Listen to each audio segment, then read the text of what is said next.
اوس سټیج ته راغواړو.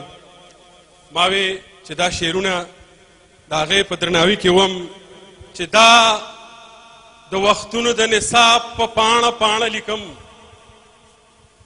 دا د وختونو د نصاب په پاڼه پاڼه لیکم، سترګې خوږوم او شراب په پاڼه پاڼه لیکم.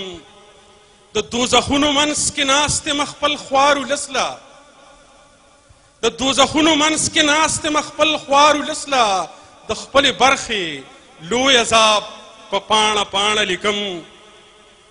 او ستا نه څوک ښکلی هم شته تل دغه احساس ورکوم، ستا نه څوک ښکلی هم شته تل دغه احساس ورکوم. ستا تعریفونه د ګلاب په پاڼه پاڼه لیکم.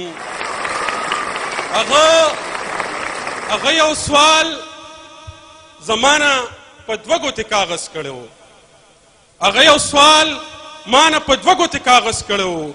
زه د عمرونو نه جواب په پاڼه پاڼه لیکم. او ما څومره مینه کړې تا څومره نفرت کړی دی، ما څومره مینه کړې تا څومره نفرت کړی دی. اتله نن دغه حساب په پاڼه پاڼه لیکم. د لاسونو پړکا زیاته ضروري ده. ډېر ښایسته ټکي، ډېر ښایسته شعر دی د هغې هنرمند د پاره ووایي. او زه دا هم وایم چې د خوشحالۍ موقع ده او په مختلف ټلویزیون باندې تاسو کتلی ده، خو په شمشاد ټلویزیون هغه ډېره زیاته راځي، ولې چې موږ یې د خپل کور یو نفر ګڼو. ستاسو په درون استقبال